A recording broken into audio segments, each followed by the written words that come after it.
చిటికెడైనా వస్తుందా వాన నీరు అతిశయమే. విద్యుత్ లేకుండా వేలాడే దీపాల వెలిగేటి వినుగురుల అతిశయమే.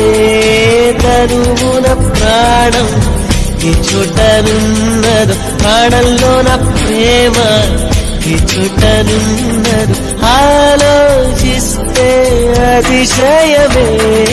ఆగిరులు ఈ తరులు